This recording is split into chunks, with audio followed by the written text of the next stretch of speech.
रश्मि जी, राधा राधा। महाराज जी आपके चरणों में कोटि कोटि प्रणाम। महाराज जी, जब जीवन में बहुत परेशानी और दुख घेरे हुए हैं और हर संभव प्रयास के बाद भी नहीं निकल पा रहे हैं, ऐसे में कैसे धैर्य बनाएं, कैसे धीरज? ऐसा मत सोचो कि हम दुखों से निपट ही नहीं सकते। हाँ, नाम जप नहीं है, भगवद आश्रय नहीं है तो पक्का आप नहीं निपट सकते, आप डूब जाओगे दुखों में। अगर भगवान का नाम है, भगवान का आश्रय है तो हर दुख से निपटने की सामर्थ्य है, पक्की बात समझ लीजिए। अब आजकल लोगों को विश्वास होता है ये छूछा वाली बातों में, नहीं होता है, थोड़ी राख दे दे चाहे चूल्हे की दे दे आप खुशी हो जाओगे। हाँ, आप खुशी हो जाओगे कि अब तो हम निरोग हो गए।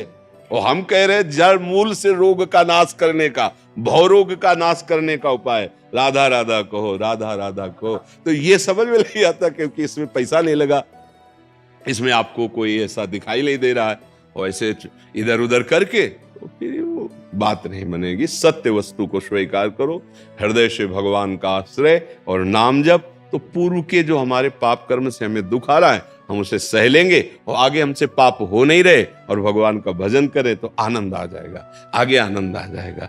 अभी अभी देखो, हम लोग अपने शरीर को मैं मान रहे हैं, शरीर सुख सुविधाओं को ही सुख मान रहे हैं, अपने को कर्ता भोक्ता मान रहे हैं, तो फिर अवश्य में भोक्तव्यम कृतम कर्म शुभाशुभम। और जब प्रभु के ऊपर समर्पित हो जाया जाता है, देखो प्रभु इतना प्यार करते हैं। हम पीछे वाले में बताया था, अगर माँ की गोद में सर रख देना और दुलार करती तो आधा कष्ट तो उसके दुलार से चला जाता है, नहीं चला जाता, और कोई बात नहीं। ऐसे जब तो ऐसा लगता है कोई मेरा है। अनंत माताओं जैसा प्यार प्रभु और लाडली जू, तो भला कैसे कष्ट रहेगा। नहीं, आओ कि मैं आपकी हूँ, आप मेरे हो। और जब कभी भयानक पीड़ा और कष्ट ऐसा होता है ना, तो श्री जी वहां रहने ही नहीं देती कष्ट की जगह में, आनंद में। तब लगता है कि जीवन का लाभ तो यही है। जैसे आपका ऑपरेशन होना हो और इंजेक्शन लगा दे तो आपका ऑपरेशन हो जाए, कोई परेशानी नहीं पड़ेगी क्योंकि आप है ही नहीं वहां, बेहोश हो गए। तो जो मन एक दवा से इस कोटि का हो सकता है, वो भजन से किस कोटि का हो जाएगा।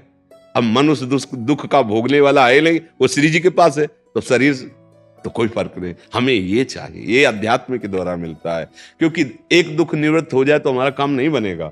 लाइन लगी है नहीं, दुख पे दुख, जिधर देखो उधर समस्या ही समस्या। कोई एक ऐसी बात हो जिससे सब समस्याओं का समाधान हो जाए, वो है भगवान का आश्रय। जैसे मछली को समुद्र में छोड़ दो ना, आनंद मगन हो गई, तो सुखी बीन जिमि नीर अगाधा, तिमि हरि शरण न एको बाधा। भगवान की शरण में हरि स्मृति सर्व विपद विमोक्षणम, भगवान का नाम और सहो। भगवान अवतार लिए तो लीला में देखा कि दुख वाली बातें हुई कि नहीं। साक्षात देवताओं से प्रकट हो रहे पांडव जन, कितना कष्ट पा रहे। संसार दुखमय है भाई, अगर दुख मिल रहा चुपचाप सहो, नाम जप करो, आगे बन जाए।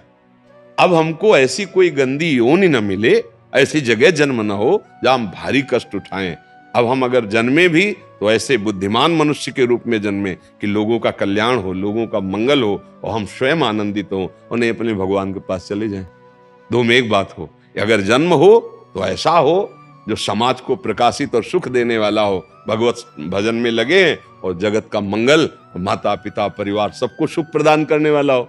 अब ऐसा राक्षसी जीवन तो नहीं होना चाहिए, माता पिता को दुख, समाज को दुख, हिंसा वृत्ति के द्वारा, व्यभिचार वृत्ति के द्वारा दूसरों को दुख, ये तो ऐसा जीवन तो ना हो तो अच्छा है। तो अपने को अब सुधार करना है, भगवान की शरण में होकर नाम जप करते हुए हमें उन्नतिशील होना है। जहां आ गए इससे नीचे न गिरे, मनुष्य योनि से, और आगे बढ़े, भगवदानंद की तरफ बढ़े।